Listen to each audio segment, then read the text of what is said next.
Bonjour et bienvenue dans cette nouvelle vidéo. Dans cette vidéo, nous allons essayer d'implémenter dans le polynôme de Bézier. Donc, on considère une voiture de Debye dont les équations d'état sont donc données par ceci. Et on suppose qu'on peut contrôler donc le cap et la vitesse.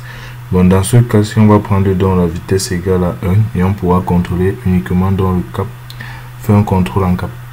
Donc, l'objectif ici là est de permettre au robot de suivre une trajectoire donnée.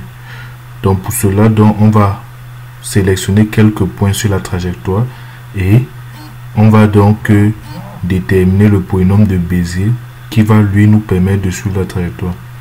Puisqu'on ne connaît pas l'équation de cette trajectoire, donc le seul moyen c'est d'avoir quelques points et grâce au polynôme de Bézier, on va essayer de reproduire au maximum cette trajectoire. Le polynôme de Bézier c'est quoi? On a un ensemble de points et on a envie d'une trajectoire qui se rapproche le plus possible de ces points. Donc le polynôme de Bézier est par cette formule-ci et qui nous permet de tracer dans la trajectoire-ci. Certes, elle ne passe pas exactement par les points, mais elle va se rapprocher. Elle commence par le point de départ t égale à 0 et se rapproche au fur et à mesure donc des points du trajet pour pouvoir atteindre cela. Donc t égale à 0 et t égale à 1, c'est pas convention, mais sinon on peut retrouver tout ce qu'on veut. Si on veut que le trajet dure 50 secondes par exemple, on n'a qu'à diviser le temps par 50, et si on veut que le trajet commence à 5 secondes, on n'a qu'à faire t-5. Donc c'est comme ça qu'on simule dans le polynôme de Bézier. Dans le régulateur, on va utiliser un régulateur de la voiture de Debye, ce qu'on a déjà eu à faire.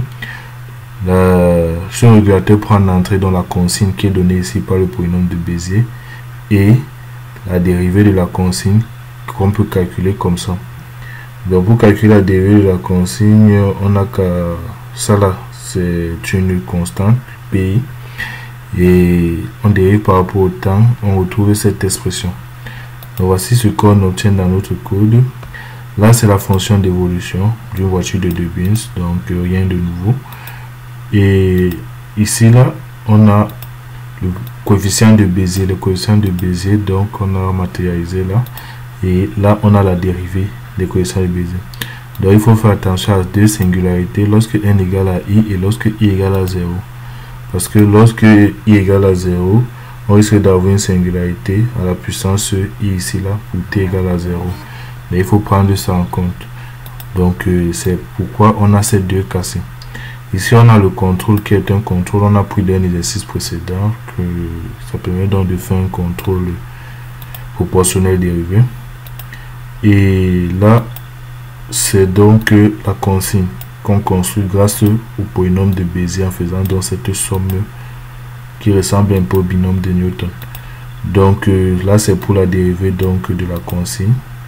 Et ici, là, on a notre système qu'on simule. Et on fait une projection chaque 10 fois.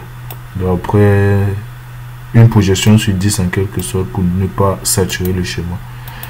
Donc lorsqu'on simule tout ça, voilà, il quitte de cette position et il essaye de suivre de la trajectoire. On a parsemé quelques points sur la trajectoire.